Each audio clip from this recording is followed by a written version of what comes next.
Nitol tata মাই TV সংলাপে আপনাদের সবাইকে স্বাগত। আপনাদের সঙ্গে রয়েছি আমি প্যাট্রিক ডিকোস্তা। আজকে আমরা আলোচনা করব সমসাময়িক রাজনীতি নিয়ে এবং এই আলোচনায় আমাদের সঙ্গে এই মুহূর্তে স্টুডিওতে রয়েছেন আওয়ামী লীগের সাবেক সংসদ সদস্য অধ্যাপক আব্দুল মান্নান এবং আমাদের সঙ্গে রয়েছেন বিএনপির vice chairman advocate Ahmed Azam Khan. আপনাদের দুজনকে স্বাগত।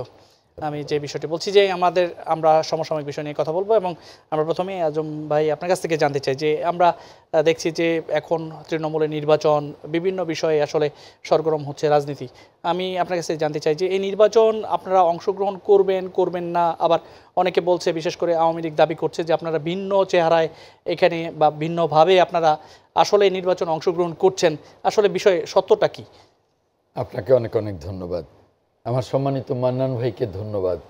সম্মানিত দর্শক, স্বাগতম। দেখুন, বিএনপি একটা বৃহৎ রাজনৈতিক দল, একাধিকবার ক্ষমতায় ছিল বিএনপির একেবারে তৃণমূল পর্যন্ত শক্তিশালী সংগঠন আছে। বিএনপি নির্বাচনে যাবে না, ইউনিয়ন পরিষদ, উপজেলা, পৌর বা সংসদ নির্বাচন, এখানে বিএনপির একাধিক প্রার্থী হয়, নির্বাচনে যাবে না, এটা কিন্তু স্বাভাবিক নয়, অস্বাভাবিক। সেই অস্বাভাবিক সিদ্ধান্তটা বিএনপি নিতে বাধ্য হয়েছে যে এই সরকারের অধীনে বিএনপি কোনো ধরনের নির্বাচনে যাবে না। কেন বাধ্য হয়েছে? বিএনপি অতীতে অনেকগুলো নির্বাচনে গেছে, সংসদ নির্বাচন এই সরকারের অধীনে, উপজেলা নির্বাচন, পৌর নির্বাচন, এরকম অনেকগুলো নির্বাচনে গেছে। সেই নির্বাচনের যে তিক্ত অভিজ্ঞতা, সংসদ নির্বাচনে বিএনপির প্রার্থীকে তো প্রচার করতে দেয়া হয়নি, বরং চতুর্দিকে গ্রেফতার করে এবং বিএনপি প্রার্থীকেও নানান অজুহাতে অযোগ্য করে নির্বাচনটাকে শেষ পর্যন্ত এমন প্রশ্নবিদ্ধ করেছে, পরে তো নির্বাচনই হলো না, আগের দিন রাতেই ভোট তারা সিল মেরে নিয়ে গেল। অর্থাৎ এইভাবে নির্বাচনটাকে কলঙ্কিত করলো, একেবারে নির্বাচন বনবাসে পাঠিয়ে দিল। এর পরের যে উপজেলা নির্বাচন, পৌর নির্বাচন, সেখানেও দেখা গেল যে বিএনপির যারা প্রার্থী তারা যেন হতে না পারে, এমনও নজির আছে। এই মুহূর্তে অনেকদিন আগের কথা যে ফেনী থেকে একেবারে পঞ্চগড় পর্যন্ত দৌড়িয়ে নিয়েছে যে সাবধান, প্রার্থী হতে পারবে না, নমিনেশন তো বাতিল হয়েছেই অনেক। আর আওয়ামী লীগ প্রচার করে আর বিএনপির তো প্রার্থী খুঁজে পায় না। আবার যেখানে কোনোভাবে লুকিয়ে চুকিয়ে বা যে কোনো প্রতিকূলতার ভেতর দিয়ে প্রার্থীদের টিকিয়ে রাখে, প্রচার করতে দেওয়া হয় না। যখনই একটু অবস্থা ভালো দেখে সকলকে গ্রেপ্তার করা শুরু করে। এরপরে নির্বাচনের দিন, এত কিছুর পরেও নির্বাচনের দিনের বেলায় প্রশাসনের সহযোগিতায়, আইন শৃঙ্খলা বাহিনীর সহযোগিতায় সিল মারে, ভোটারদেরকে আসতে দেওয়া হয় না। আগের রাতেই পাড়ায় পাড়ায় গিয়ে, এলাকায় গিয়ে বলে আসে আপনাদের কষ্ট করে ভোট দিতে যেতে হবে না, ভয়েই তারা ভোট দিতে আসে না। এবং বিএনপির নেতাকর্মীদের তো ত্রিসীমানায় আসতে দেয় না। এই যে একটা প্রতিকূল অবস্থা, রাজনৈতিক নির্যাতন, নির্বাচনী কলঙ্ক, নির্বাচনকে একেবারে জাদুঘরে পাঠানো এবং একতরফা শাসন ব্যবস্থা চালানো, কর্তৃত্ববাদী শাসন কায়েম করা, এবং সবশেষে বাংলাদেশে এখন একদলীয় ব্যবস্থা, অলিখিত একটা একদলীয় ব্যবস্থাই তৈরি করে ফেলেছে এই সরকার। যে কারণে আমরা দেখেছি যে নির্বাচনে গিয়ে কী লাভ হবে, নির্বাচনে গিয়ে আরও কিছু নেতাকর্মী গ্রেপ্তার হবে, আরও কিছু অত্যাচারের মুখোমুখি হবে, আরও কিছু মামলা হামলা এদের উপরে পড়বে, অথচ দেখা যাবে যে নির্বাচনের দিন তারা নির্বাচনে জনগণের রায়টাকে ছিনিয়ে নিয়েছে। যে কারণেই কিন্তু বিএনপি বাধ্য হয়েছে সিদ্ধান্ত নিতে যে না, এই সরকারের অধীনে যেহেতু নির্বাচন হবে না, এই নাটকে অংশ না নিয়ে, যেহেতু নির্বাচন জাদুঘরে পাঠিয়ে দিয়েছে, এই নাটকে অংশ নিয়ে কোনো লাভ নেই, আমরা নির্বাচনেই যাব না। এই জন্যই এই কঠিন সিদ্ধান্ত। আপনার কাছে আমরা আবার আসবো। আমরা একটু অধ্যাপক আব্দুল মান্নান, আপনার কাছে জানতে চাই যে এই যে কথাগুলো আমরা শুনলাম যে নির্বাচনকে নির্বাসিত করা এবং আসলে কলঙ্কিত করা, কিন্তু আসলে প্রকৃত চিত্রটা আপনি আপনার মনে কি বিষয়টাকে কিভাবে দেখবেন আপনি? আপনাকে অনেক ধন্যবাদ। আমার নির্বাচনী এলাকা মুজিবনগর মেহেরপুর, সেই গণমানুষের পক্ষ থেকে যারা এই আজকের এই অনুষ্ঠান দেখছেন তাদের সকলকে অভিনন্দন এবং সম্মান জানাচ্ছি। আসলে আজম ভাই একজন সজ্জন মানুষ, যোগ্য মানুষ। উনি ওনার দৃষ্টিকোণ থেকে যেটা বুঝেছেন সেটা বলেছেন। উনি ঠিক বলেছেন বা ঠিক কতটা বলেছেন সেটা আমি নিজে না বলে যারা এই অনুষ্ঠান দেখছেন তাদের উপরে আমি ছেড়ে দিয়ে আমাদের সম্পর্কে ওনার যে অভিযোগ সেই সম্পর্কে দু একটি কথা আমাকে বলতে হয়। গত নির্বাচনে সংসদ নির্বাচনে কারোরই অস্বীকার করার কথা নেই যে আজম ভাইরা একটা নির্বাচনী এলাকায় একজন প্রার্থী দিতে পারেননি। ওনারা 4 জন 5 জন 6 জনের নাম প্রকাশ করেছেন এবং তাদের মধ্যেই গণ্ডগোলটা হয়েছে। তারাই কে আপনার ধানের শীষের প্রার্থী সেটাও জনগণ কিন্তু বুঝতে পারেনি। ওনারা যদি এটা না করতেন, কারণ সংসদীয় গণতন্ত্রে পর্যায়ে সামনে নিয়ে যাওয়ার জন্য যেটা দরকার সেটা হচ্ছে স্ট্রং বিরোধী দল। বিরোধী দল যদি স্ট্রং না হয়, মজবুত না হয়, তাহলে সংসদীয় গণতন্ত্রের যে বিউটি, যে সংসদীয় গণতন্ত্রের যে কারণে আমরা মহান মুক্তিযুদ্ধে অংশগ্রহণ করলাম সেটা আপনার থাকে না। ফলে নির্বাচন বন্ধ, ওনারা নির্বাচনে অংশ নিচ্ছেন না। না নিলে সংসদীয় গণতন্ত্রের মূল বিষয়টা হচ্ছে নির্বাচন, তাহলে ওনারা কিসে অংশ নিচ্ছেন? এখন স্থানীয় সরকার নির্বাচন হচ্ছে। সেই স্থানীয় সরকার নির্বাচনে আমি নির্বাচনের কাজ করে এলাম। কালকে রাত এসেছি মেহেরপুর থেকে, মুজিবনগর থেকে ঘুরে আমার প্রার্থীদের পক্ষে মানুষের সঙ্গে সংযোগ করে এলাম। তারপরে তো ওনাদেরকে একটা জায়গায় আসতে হবে। গণতন্ত্রের তো ব্যাপারটা হচ্ছে যে যদি ওনারা নির্বাচনে অংশ না নেন তাহলে ওনারা কি করবেন? তাহলে একটা আন্দোলন করতে হয়। এখন আন্দোলন করতে গেলে উনি বলবেন যে আন্দোলন তো আপনারা করতে দেন না, পুলিশ দিয়ে আমাদেরকে বিতাড়িত করেন, আমাদের উপরে অত্যাচার করেন। ভাই, নাসিম সাহেবকে 27 নম্বরে কোহিনুর এসপিকে দিয়ে যেভাবে পিটানো হয়েছিল, এসব কথা আমি বলতে চাই না। কারণ মারার কথা সংবিধানে লেখা নেই, বিচারের কথা লেখা আছে। আপনি কাউকে নিজের হাত দিয়ে মারতে পারেন না, পুলিশও পারে না। পারে কে? জজ সাহেব ফাঁসি দিতে পারে, কিন্তু একটা ফুলের ছিটাও দেওয়ার অধিকার জজ সাহেব পুলিশের নাই। এটা সিআরপিসিতেই লেখা আছে। তো সেই জন্য আমি বলি যে ওনারা অল্টারনেটিভটা কিন্তু বলেননি। আন্দোলন করবেন না অন্য কিছু করবেন, না রাজনীতির থেকে আমাদেরকে কিছুদিন ছেড়ে দিলেন, আবারও ছেড়ে দেবেন, যে একটা সময়ে যখন আমরা দুর্বল হয়ে যাই যদি কোনো কারণে, তখন ওনারা এইখানে অংশগ্রহণ করবেন। সেটা আজম ভাই বলবেন বা বলবেন না, সেটা আপনি নির্ণয় করবেন। কিন্তু আমরা আহ্বান করছি এখনও যে আপনারা আসুন, গণতন্ত্রের বিউটিটাকে রক্ষা করার জন্য আমরা নির্বাচন করি সকলে। এখন তো নির্বাচন হচ্ছে আপনার ইউনিয়ন পরিষদ চেয়ারম্যান, মেম্বার, সংরক্ষিত আসনের মহিলা মেম্বার, এগুলো তো নির্বাচন হচ্ছে। এখানে উনি বলেছেন যে একটা বৃহৎ দল, তো বৃহৎ দলের বৃহৎ সংখ্যা তো একটা রয়েছে। সে বৃহৎ সংখ্যাকে নিয়ে ওনারা যদি যেতেন এবং একটা সেন্টারে খুব বেশি ভোট তো থাকে না সেখানে, এবং ওইখানে গ্রামের লোক বা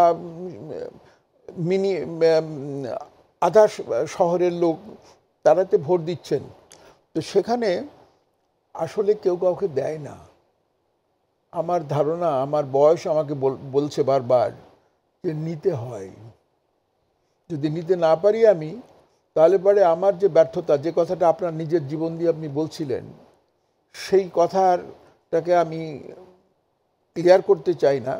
আমি বলতে চাই যে অধিকারকে অর্জন করতে হবে।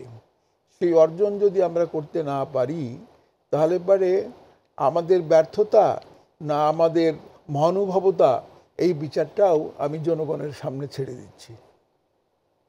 এটুকুই আমার।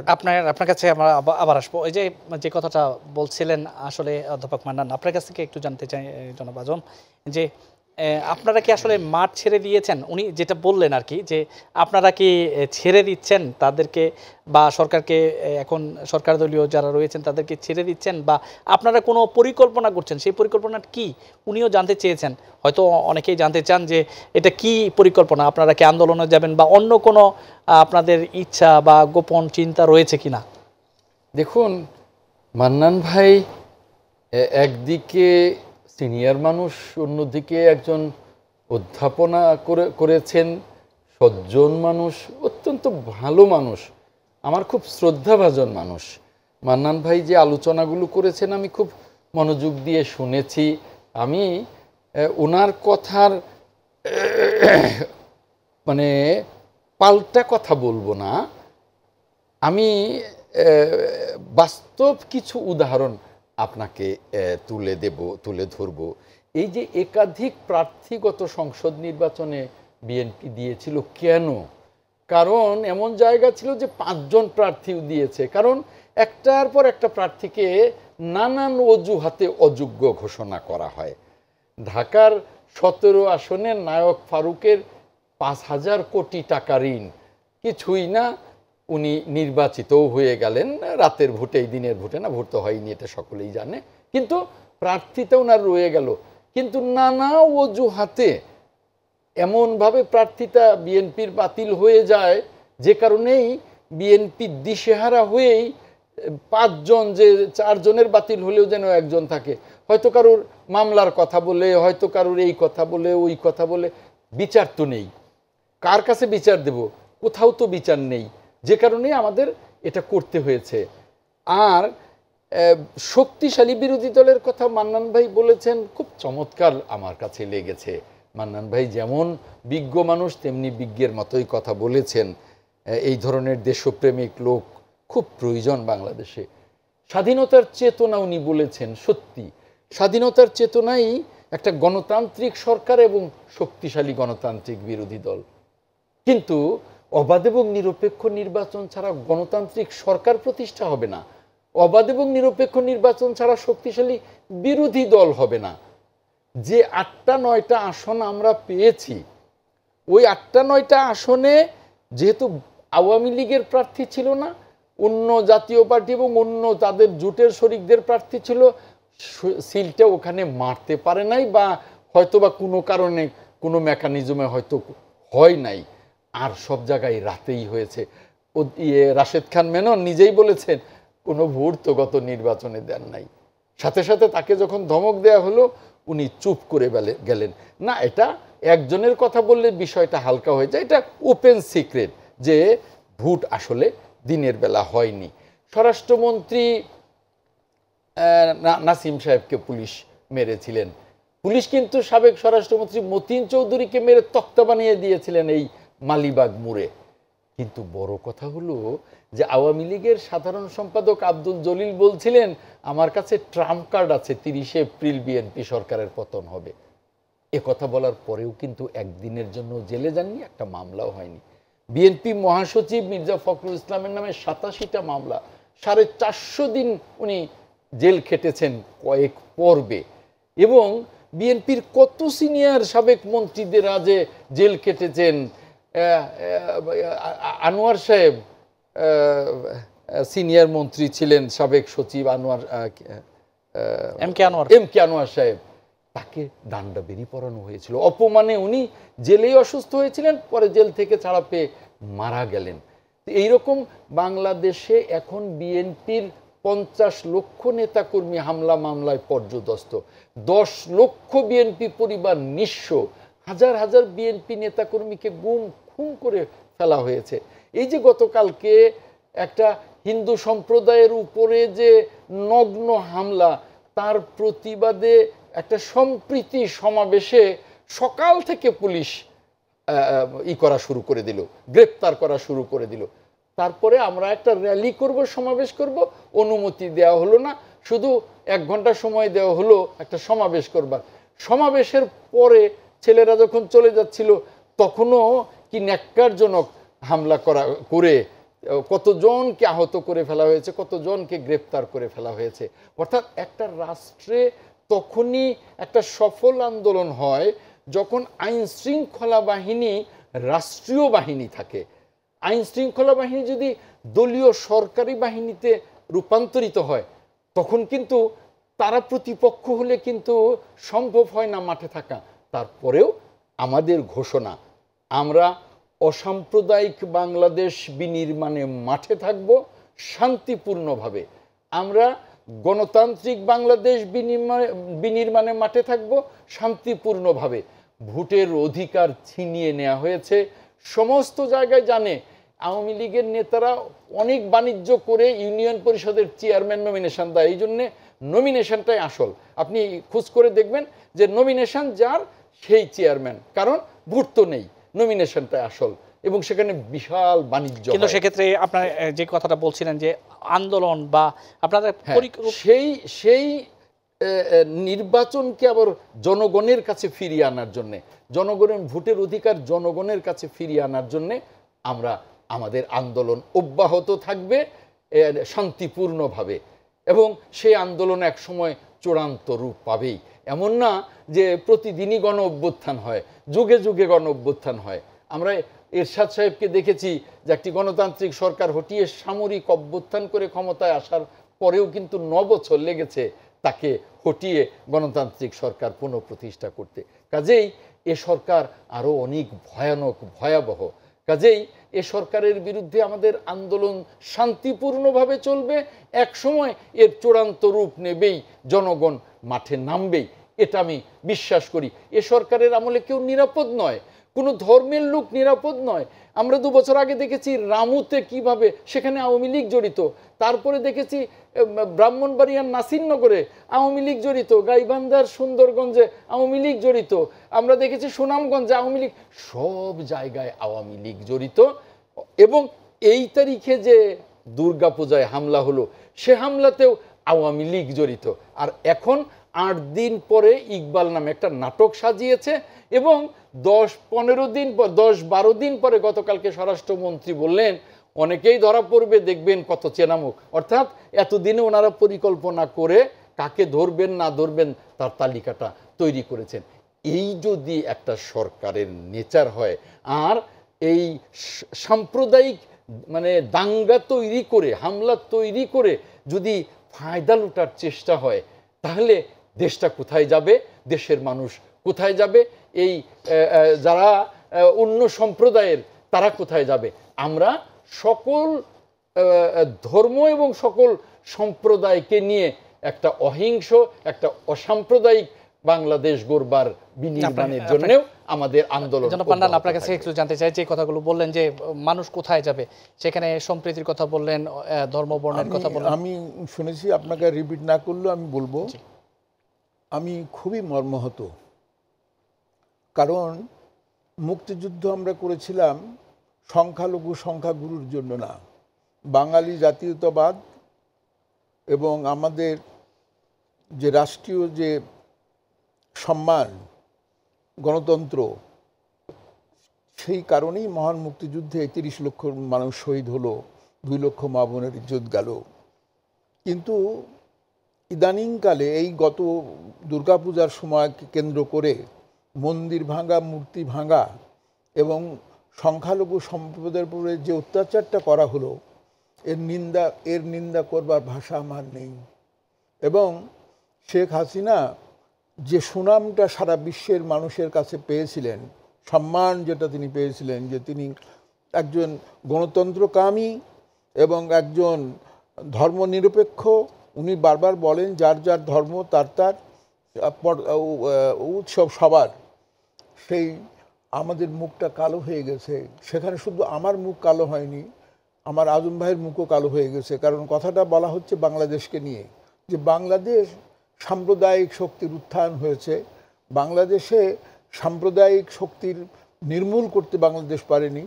তা না হলে এত পুলিশ এত কিছু থাকা, এবং আমি স্বীকার করে নিচ্ছি যে সেখানে আওয়ামী লীগের নেতারাও ছিলেন, কিন্তু তারাও কেন এটাকে প্রোটেক্ট করতে পারলেন না, তারা কেন জানতে পারলেন না, এটা আমাদের স্বীকার করতে হবে। এর জন্য যদি আমার দল আমার প্রতি নারাজ হয়, তাও আমি বলবো যে এটা ঠিক হয়নি কাজটা, এতই কিন্তু হয়েছে। আমরা তো দেখেছি যে তাৎক্ষণিক বিভিন্ন জায়গায় ব্যবস্থা গ্রহণ করেছে সরকার, গ্রেপ্তারের করার চেষ্টা করেছে, বিভিন্ন রকমের ফুটেজ সংগ্রহ করে গণমাধ্যমকে দিয়েছে, সেগুলোকে আপনি কি পজিটিভ বলবেন না? না, সেটা সেটা তো আমাদেরকে করতেই হবে।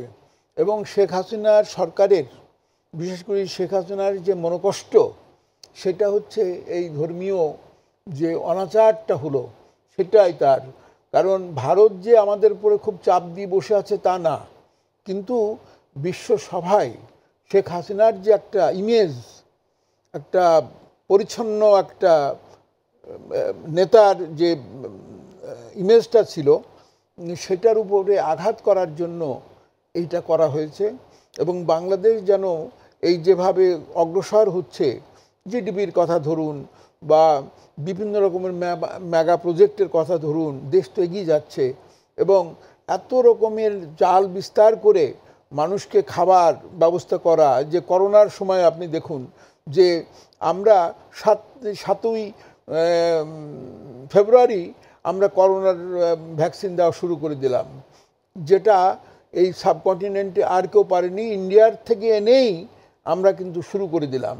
এবং বহির্বিশ্বে আপনি তো অস্ট্রেলিয়ায় থেকেছেন ইত্যাদি, সেসব দেশে অনেক দিন পর, এখনও অনেক দেশে পৌঁছয়নি, কিন্তু আমরা শেখ হাসিনার নিজের ম্যানেজমেন্টে এটাকে করে আমরা, এবং মানুষের যেন লকডাউন করা হলো, তখন মানুষকে অনাহারে যেন না থাকে, মানুষের যারা সম্ভ্রান্ত মানুষ, যাদের মধ্যবিত্ত মানুষ, যাদের নিজের চাওয়ার মানে লজ্জা আছে, সম্মানে বাদে, তাদের বাড়িতেও কিন্তু খাদ্য পৌঁছে দেওয়া হয়েছে। এই যে কাজটা শেখ হাসিনা করলেন, এই কাজটা কিছু সম্প্রদায়ের, কিছু মানুষের পছন্দ হয়নি।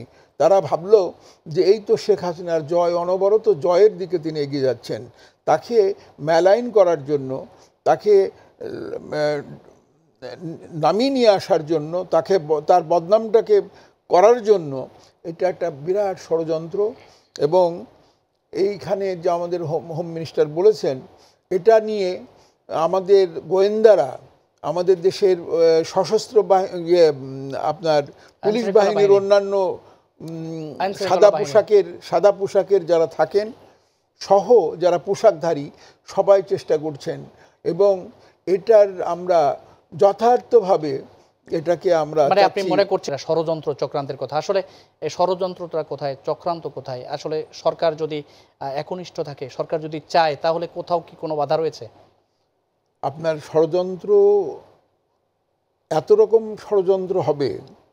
করোনা নিয়েই সারা পৃথিবী ব্যস্ত, শুধু আমরা না।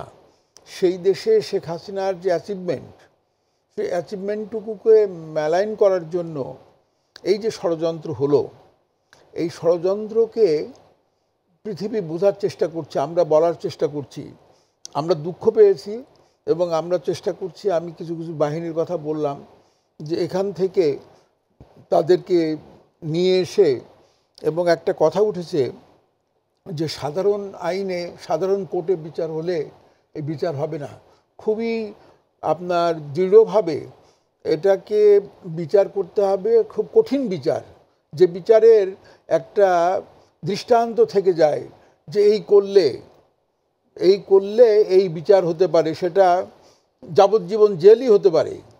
এরকম একটা আইন খুব দরকার। সেই জন্য আপনার কিন্তু সরকার তো চাচ্ছে যে এটা দ্রুত বিচার ট্রাইব্যুনালেই হোক, এবং এটা একটা দৃষ্টান্তমূলক হোক। সেক্ষেত্রে আপনারা কি বলবেন, যে অন্যদের সহযোগিতা চাবেন কিনা, বা যারা অন্য দলের রয়েছে, রাজনৈতিক মতাদর্শের রয়েছে, তাদের সহযোগিতা আপনারা চাইবেন কিনা? আমরা তো দেশবাসীকে উদাত্ত আহ্বান জানানো হয়েছে যে যে যা জানেন, এই দুর্যোগ এমনি বোঝা যাচ্ছে না, এমনি আপনি ঘুরে বেড়াচ্ছি, বেশ বেড়াচ্ছি, কিন্তু এর ভেতরে যে ঘুণে ধরেছে এবং এর ভেতরে যে কি হচ্ছে, সেটা তো আমরা বাইরে থেকে এইভাবে অনুধাবন করতে পারছি না। সেই জন্য শেখ হাসিনা এটাকে চাচ্ছেন যে এইটা ন্যায্যভাবে ইনকোয়ারি করি, বিচার করি, যে নির্দোষ যেন দোষী না হয়ে যায় আর দোষী যেন নির্দোষ না হয়ে যায়। এই জন্য ট্রাইব্যুনাল করে, অতি দ্রুত, ট্রাইব্যুনাল না করলে তো আপনি দ্রুত বিচারে আনতে পারবেন না, ট্রাইব্যুনাল করে আপনার এই বিচারটাকে করে দৃষ্টান্ত স্থাপন করতে হবে। এর আগে এরকম দৃষ্টান্ত স্থাপন করা যায়নি। সেই জন্য এখন এবার যদি দৃষ্টান্ত স্থাপন করা না যায়, তাহলে এই বেদনা, এই দুঃখ, এই কষ্ট এবং বাংলাদেশের যে একটা ইমেজ, আপনার ধর্মনিরপেক্ষতার যে ইমেজ, সংখ্যালঘুদের প্রতি যে সমমর্মিতার যে একটা ইমেজ, সেই ইমেজটা ধ্বংস হয়ে যাচ্ছে। আমি আরেকটা প্রশ্ন আপনার কাছে রাখছি যে যেখানে একটা আপনার দলীয় একটা, আমরা দলের বাইরে আমরা যদি দেখি যে একটা বিরোধী দলও রয়েছে, তাদের সহযোগিতা কি আপনারা কামনা করেন কিনা, বা তাদের আমরা বিরোধী দল বলি না, বিরোধী দল বলি না, এই দেশবাসীকে যার যেখানে অবস্থান, সেই অবস্থান থেকে এই বিষয়টাই সহযোগিতা করার কথা বলা হয়েছে। যে যে যা খবর রাখেন, যে যা জানেন তারা করেন। ওনারা যেমন বলছেন যে ওনারা মানববন্ধন করেছেন, বাধা পেয়েছেন। এখন হবে কি যে মানববন্ধন করে বেশি করতে গেলে আপনার এই জিনিসটা, আপনার ফোকাসটা অন্যরকম হয়ে যাবে। মনে করবে যে এই দেশের আইন শৃঙ্খলা একবারই নাই, সেই জন্য সবাই নেমে গেছে, এইভাবে বলছে, সরকারকে সুযোগ দেওয়া হচ্ছে না। সেই জন্য এটাকে স্থিরভাবে সরকারের সঙ্গে থেকে, সরকারের যে কাঠামো, সেই কাঠামোর ভিতর থেকে যদি এটাকে করা যায়, তাহলে পরে এই ট্রাইব্যুনাল গঠন করা হোক এবং তাদের যারা দোষী তাদেরকে সেই ট্রাইব্যুনালের সেখানে নিয়ে আসা হোক। জনাব আজম, আপনার কাছে একটু জানতে চাই যে এই যে কথাটা বলছেন যে দ্রুত বিচারের, উনিও বিচার বলছেন যে সবার সহযোগিতা নিয়ে একটা বিচার কথা, যে যা জানেন তা উনি বলছেন যে সরকার উদাত্ত আহ্বান জানিয়েছে। সেক্ষেত্রে আপনারা কী ধরনের সহযোগিতা করবেন? আপনারা তো একটা সম্প্রীতি মিছিল করেছেন না, সেখানে আপনারা বলছেন যে বাধাপ্রাপ্ত হয়েছেন, কিন্তু আপনাদের তো আগ্রহ রয়েছে, আপনি কিছুক্ষণ আগে বলেছেন। সেক্ষেত্রে এখন যদি উদাত্ত আহ্বান জানানো হয় সরকারের পক্ষ থেকে যে আপনারা কী ধরনের সহযোগিতা করবেন, সেই সহযোগিতার কী হবে? দেখুন, আমরা সবসময় সরকারকে সহযোগিতা করতে চাই, কিন্তু সরকার কি বিচার করবে? রামুর ঘটনা থেকে এখন পর্যন্ত গত 4 বছরে কিন্তু অসংখ্য ঘটনা ঘটলো, আমরা বিচার দেখলাম না। বাংলাদেশে কিন্তু শক্তিশালী গোয়েন্দা বাহিনী রয়েছে, কই এই 4 বছরে সেই রামুর ঘটনা থেকে এখন পর্যন্ত সারা বাংলাদেশে অসংখ্য ঘটনার কোনো আগাম গোয়েন্দা রিপোর্ট কি সরকার পেল না? না গোয়েন্দাদের কাছ থেকে রিপোর্ট নিল না? আপনি দেখেন যে ইসরায়েল থেকে টেকনোলজি এনেছে স্পাইওয়্যার, যে স্পাইওয়্যারের মাধ্যমে সারা বাংলাদেশের কোথায় কি হয় গোপন রিপোর্ট পাওয়া যায়। সেই স্পাইওয়্যার থেকেও কি সরকার কোনো তথ্য পেল না? তার মানেটা কি? সরকার কি তাহলে বাংলাদেশের গোয়েন্দা বাহিনীকে ব্যবহার করছে না, নাকি গোয়েন্দা রিপোর্ট নিচ্ছে না, নাকি এটা সরকারের একটা নীল নকশার খেলা, ফায়দা লুটবার জন্যে একটা নীল নকশার খেলা, আর এই দেশে লুটের রাজত্ব কায়েম করা? দেখুন, আমি না বলে পারছি না, এই যে করোনা নিয়ে কত লুট হয়ে গেল। করোনার যে মিথ্যা টেস্ট নিয়ে, তারপরে আপনার মাস্ক নিয়ে, তারপরে আপনার এই যে হেলথ সেক্টরে এই যে 1 কোটি টাকার যে সফটওয়্যার 55 কোটি টাকা দিয়ে কিনা, এই যে এইরকম যে লুটপাট, এই যে দেখেন কিরকম লুটপাট চলছে দেশে। এই গত 2 দিন আগে শুনলাম চিটাগংয়ে উড়াল সেতুতে ফাটল, সেদিন হলো, কিন্তু বলে কি যে ভারী যান উঠাতে ফাটল ধরেছে। ভারী যান উঠতে দিলেন কেন? আর ভারী যানবাহন উঠলেই যদি ফাটল ধরে, এটা তো সেই আওয়ামী লীগের সাবেক স্বরাষ্ট্রমন্ত্রীর মতো কথা হলো যে বিল্ডিং ভেঙে পড়েছে এই জন্যেই, দেবে গেছে এই জন্যে, যে বিএনপি মিছিল করে ওই কলাপসিবল গেট জাকি দিয়েছে, এই জন্য বিল্ডিং ভেঙে পড়েছে, মানুষ এসেছে। তো উড়াল সেতু তার মানে লুটপাট হয়েছে, এখানে আসল মাল মশলা যায়নি। আজকে আপনি জানেন পাটুরিয়াতে সেতু মানে ফেরি ডুবি হয়েছে। কেন ফেরি ডুবি হবে? কেন? তার মানে কোথাও দেখার কেউ নেই। এই পদ্মা সেতুতে 10 গুণ, 10,000 কোটি টাকার পদ্মা সেতু 80,000 কোটি টাকা ইতিমধ্যে খরচ হয়ে গেছে। এর মধ্যে পাটুরিয়াতে আরেকটা পদ্মা সেতু হতে পারত, এরকম আরও কয়েকটা পদ্মা সেতু হতে পারত। বছর যায়, অর্ধ যুগ কাছাকাছি চলে যায়, আর শুধু বাজেট বাড়তে বাড়তে বাড়তে বাড়তে একেবারে 10,000 কোটি টাকারটা 60,000 কোটি টাকা। আমরা এই যে কি মগবাজার যে ফ্লাইওভার দিয়ে চলি, আপনি আগের ফ্লাইওভারগুলো দেখেন, এই যে মহাখালী ফ্লাইওভার, তারপরে স্টাফ রোড যে ফ্লাইওভার, এগুলো দেখেন, এখনো দেখলে মনে হয় যে সেদিনের তৈরি। আর মাত্র কয়েক বছর আগের তৈরি 700 টাকার ফ্লাইওভার 3,000 কোটি টাকা বাড়াতে বাড়াতে সেই ফ্লাইওভার কিন্তু এখন মনে হয় ঝুরঝুরিয়ে পড়ে যাচ্ছে। এই যে অবস্থা, তো এই লুটপাটের রাজত্ব সরকার কায়েম করবে, না সত্যিকারে মানুষের নিরাপত্তা দেবে, মানুষের ভোটের অধিকার দেবে, এই ধরনের সাম্প্রদায়িক হামলা বন্ধের জন্য আগামী গোয়েন্দাদের রিপোর্ট নিয়ে শান্তিতে যাতে সকল ধর্মের মানুষ তার ধর্ম পালন করতে পারে তাই করবে? এখন আমরা কিন্তু মনে করি সমস্ত কিছু সরকারের নীল নকশা। সরকার সামনে নির্বাচন, একটা নির্বাচন না করে ক্ষমতায় এসছে, আরেকটা দিনের ভোট রাতে করে ক্ষমতায় এসছে।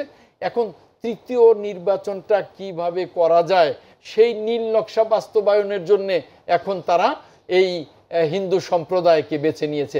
দেখুন, বারবার হিন্দু সম্প্রদায়ের উপরেই কেন হামলাটা হয়? এই জন্যেই যে তারা তখন ডুগডুগি বাজায় হিন্দু সম্প্রদায়ের রক্ষা কবচ। আমরা আসলে হিন্দু সম্প্রদায় বুঝে ফেলেছে এটা তাদের নিয়ে রাজনীতি করা হচ্ছে। সেদিন একটা টক শোতে বসছিলাম, আওয়ামী লীগের এক বুদ্ধিজীবী বলছিলেন এ টোটালটাই তো রাজনীতি। আমি তাকে ধন্যবাদ দিলাম যে আপনি যে সত্য কথাটি বলেছেন, ধন্যবাদ।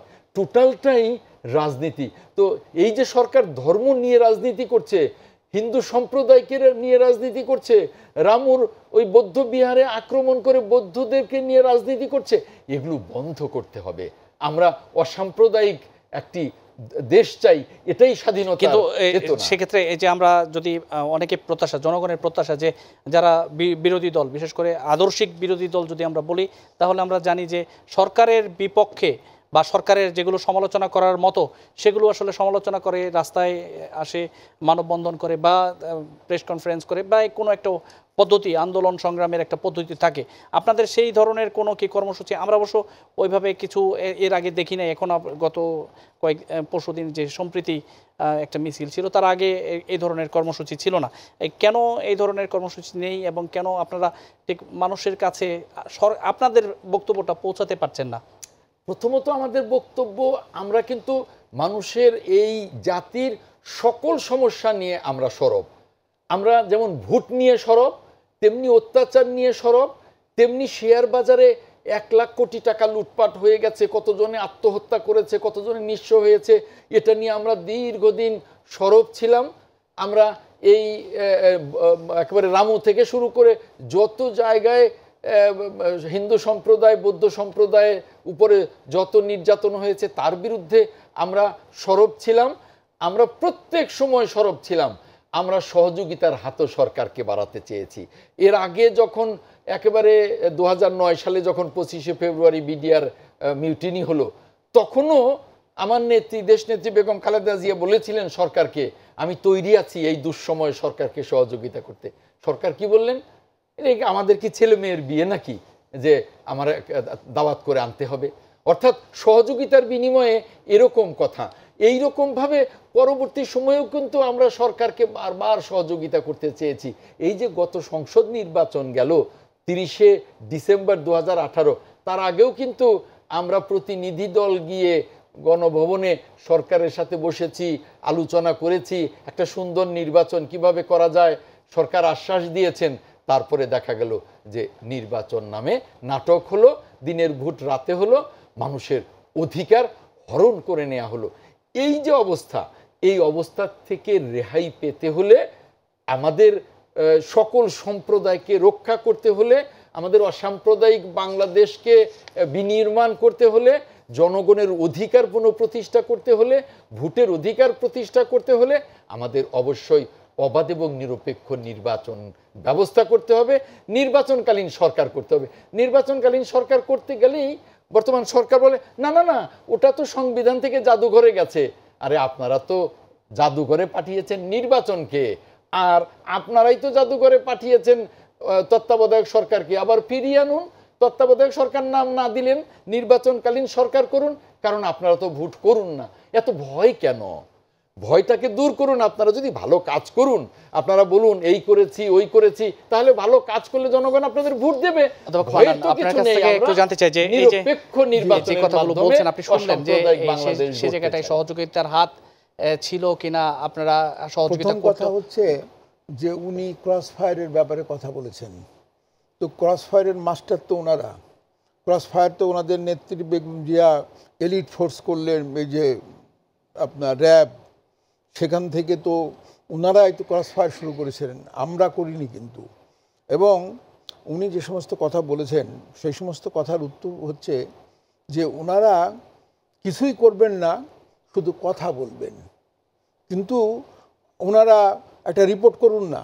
আমরা যে পুলিশ যে রিপোর্ট করছে বা গোয়েন্দা বাহিনী যে রিপোর্ট করছে, ওনারা বিদেশে এরকম হয়তো ওনারা একটা রিপোর্ট করুন, একটা কমিটি করুন, করে বলুন যে এই এই দোষ আমরা দিচ্ছি, এইগুলো লুফুল আছে এখানে। তাহলে পরে তো গভর্নমেন্ট নোটিসড হবে, গভর্নমেন্ট তো তখন সচেতন হবে। আপনি শুধু বলবেন যে গভর্নমেন্ট করলো না, গভর্নমেন্ট করলো না, গভর্নমেন্ট তো নিশ্চয়ই করছে। গভর্নমেন্ট করছে না কেন? গভর্নমেন্ট তো করছে। কিন্তু আপনারাও বিরোধী দল হিসাবে, ছোট বিরোধী দল হন বড় বিরোধী দল হন, সেটা আমি বলতে চাই না, মাপকাঠি আমার হাতে নাই। ফলে ওনাদেরকে তো সেখানে অংশগ্রহণ করতে হবে। অংশগ্রহণ না করে শুধু কথার কথা বলে যদি যাবেন, তাহলে পরে তো দেশ রক্ষা বলুন বা দেশের উন্নয়ন বলুন, সেটা হবে না। দেখুন, এই যে আমাদের দেশে আজকের যে ঘটনা, যে এই যে পূজা মণ্ডপ ভাঙা, মূর্তি ভাঙা, সংখ্যালঘুদের ঘর নির্মমভাবে তাদের র্যাংছ্যাক করা, তাদেরকে মারা ইত্যাদি যে সমস্ত ঘটনা ঘটলো, ওনারা সেখানে কি তৎপরতা দেখিয়েছেন সেটা ওনাদেরকে জাতিকে বলতে হবে। তো ওনাদেরকে জাতিকে বলতে হবে যে আমরা এই তৎপরতা করেছি, এর রেজাল্ট হয়েছে এইটা। গভর্নমেন্ট মানুক আর না মানুক, বাংলার মানুষ তো মানবে, বাংলার মানুষ তো বুঝবে কে কতটা সত্য কথা বলছে, কে কতটা দরদ দিয়ে মন দিয়ে কাজ করছে, সেটা তো বুঝবে। সেটার যদি আপনি না করেন, তাহলে পরে আপনি বিরোধী দলের যে ভূমিকা, সেই ভূমিকা তো আপনার থাকে না। ভূমিকা তো আপনার যে ভূমিকা বা মর্যাদা, সেই মর্যাদা তো থাকে না। সেজন্য আমি বলতে চাচ্ছি যে কথাটি, সে কথাটি হচ্ছে কথার কথা বলে আমরা দুজনেই এখানে বেশ মীমাংসা করে বা আপনার মাধ্যমে মীমাংসা করে আমরা কথার কথা বলে গেলাম, এতে দেশ এবং জাতির কোনো কল্যাণ হবে না। দেশ এবং জাতির কল্যাণ করতে হলে পরে পজিটিভ হতে হবে এবং আপনাকে আসতে হবে। আপনি বললেন যে মতিয়া চৌধুরীকে আমরা খুব, আওয়ামী লীগ বলতে পারবে না যে মতিয়া চৌধুরীর মতো কোনো মানুষকে আমরা বিএনপির আওয়ামী লীগের আওয়ামী লীগের গভর্নমেন্ট তাদেরকে সেভাবে পিটিয়েছে বলতে পারবে না। কিন্তু ওনারা সবই আগে আগে করে গেছেন, এখন দুঃখ পাচ্ছেন। আপনিও বললেন যে এখন দুঃখ পাচ্ছেন। কিন্তু প্রশ্নটা হচ্ছে যে এই যে গণতন্ত্রের কথা উনি বলছেন, যে গণতন্ত্রের প্রত্যাশা উনি করছেন, উনি বলছেন যে আমরা নির্বাচনে অংশগ্রহণ করতে পারছি না, কিংবা নির্বাচন অংশগ্রহণ করার জন্য যে প্রক্রিয়া দরকার, উনি বলছেন যে নির্বাচনকালীন সরকার বা ওই ধরনের ব্যবস্থার কথা উনি বলছেন। সেই ধরনের ব্যবস্থার কোনো সুযোগ রয়েছে কিনা, সংসদে রয়েছে কিনা, সংবিধানে রয়েছে কিনা? সংবিধান নাই তো। সংবিধান ওনারা আসুক, ওনারা বিল আনুক, সংবিধানে বিল আনুক। বিল যদি আনতে পারে, ওনারা তো সেই সুযোগ নেননি। বিল আনতে হবে তো আপনাকে। আপনার সংবিধান সংশোধন না করে তো আপনি যেটা আছে সেটাকে তো আপনি অমিট করতে পারছেন না। অনেক কিছু কি আলোচনার মাধ্যমে আপনার মনে আছে কি না, শেখ হাসিনা ফোন করেছিলেন বেগম জিয়াকে এবং বলেছিলেন যে আপনি আসেন। উনি যেসব কথা টেলিভিশনে এই ফোনে বলেছিলেন, সেগুলো বাংলার জনগণ সবাই শুনেছে। সেখানে তিনি নানান রকম কথা বলেছেন, শেখ হাসিনাকে পাত্তা দেননি। শেখ হাসিনা বলেছিলেন যে 4টা মন্ত্রণালয় আপনারা নেন, যেটা পছন্দ হবে সেটা মন্ত্রণালয় নেন, ভোটে আসেন। ওনারা করেননি। শেখ হাসিনা ওনাদেরকে বলেছিলেন, ওনাদের যে নেত্রীর যে ছেলে আরাফাত সাহেব মারা গেলেন, আরাফাত সাহেবের মারা যাওয়ার পরে বেগম জিয়ার বাড়িতে শেখ হাসিনা গেছিলেন, ওনারা দরজা খোলেন। আমি একটা সংক্ষেপে আপনার কাছে জানতে চাই, শুধুমাত্র আমাদের সময় শেষ, আমরা একটু বলবেন যে এই যেই নির্বাচনের কথা বা আমরা সামনে যে নির্বাচনের স্বপ্ন দেখছি বা এখন তৃণমূলের যে নির্বাচনের আমরা স্বপ্ন দেখছি, আমরা সুষ্ঠু নির্বাচন আমরা যেভাবে আমরা অংশগ্রহণ করার যায়, সবাইকে নিয়ে অংশগ্রহণ করা যায়, এই ধরনের কোনো পরিস্থিতি? সবাইকে নিয়ে তো অংশগ্রহণ করা যাবে। আপনার সার্চ কমিটি করে পরে ওনারা তো লোক নির্বাচন করেছেন। এই যে সার্চ কমিটির যে নুরুল হুদা সাহেব, নুরুল হুদা সাহেব তো আমাদের নমিনি না, আমরা তো নুরুল হুদা সাহেবের নাম দিইনি। ওনাদের যে নাম দেওয়া মাহবুব তালুকদার সাহেব, তিনি লিখছেন, বলছেন, সবই করছেন। আমরা তো মাহবুব নুরুল হুদা সাহেবের নাম আমাদের দেওয়া না, অন্য দলের দেওয়া। তো আপনি একটা সাজেশন করে দিলেন, তো সেই সাজেশন করে তার মধ্যে থেকে একজনকে তো আপনার প্রধান নির্বাচন কমিশনার করতে হবে। সেখানে নুরুল হুদা সাহেব হয়ে গেছেন। এখানে আমাদের কি করার আছে? ওনারা তো অংশগ্রহণ করেছেন, আমরা তো একা করিনি। এবং রাষ্ট্রপতির নেতৃত্বে এটা হয়েছে। রাষ্ট্রপতি আহ্বান জানিয়েছেন, ওনারা সেই আহ্বানের সাড়া দিয়ে ওনারা প্রস্তাব করেছেন, অন্যান্য রাজনৈতিক দলগুলো প্রস্তাব করেছে, আমরাও প্রস্তাব করেছি। সেই প্রস্তাবের একটা ফল হচ্ছে এই নির্বাচন কমিশন। ফলে নির্বাচন কমিশনকে যদি সংবিধান সংশোধন করা না যায়, তাহলে পরে আপনাকে তো এইভাবে আপনাকে আমি বলছিলাম যে সবার অংশগ্রহণকে আপনারা আহ্বান জানাবেন কিনা? সবার অংশগ্রহণকে আহ্বান জানাবো, অবশ্যই জানাচ্ছি। সেই আহ্বানে আপনারা সাড়া দিবেন কিনা 30 সেকেন্ডে যদি বলেন যে সেই আহ্বান সরকারের আহ্বান।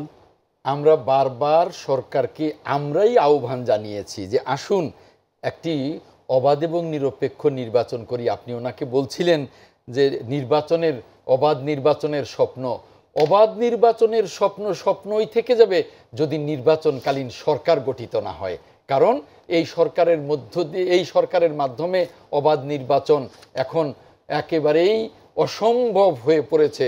সরকার নির্বাচনটাকে জাদুঘরে পাঠিয়েছে জনগণের অধিকারকে। আপনাকে ধন্যবাদ। এই ছিল আজকে আমাদের আলোচনা। আমাদের আজকের আলোচনা সমসাময়িক রাজনীতি নিয়ে। আমাদের আলোচনায় আপনারা দুজন অংশগ্রহণ করলেন, আপনাদের দুজনকে ধন্যবাদ এবং আপনাদেরও ধন্যবাদ যারা এই অনুষ্ঠান দেখছেন। সবাই ভালো থাকুন, সুস্থ থাকুন, নিরাপদে থাকুন। সবাইকে শুভরাত্রি।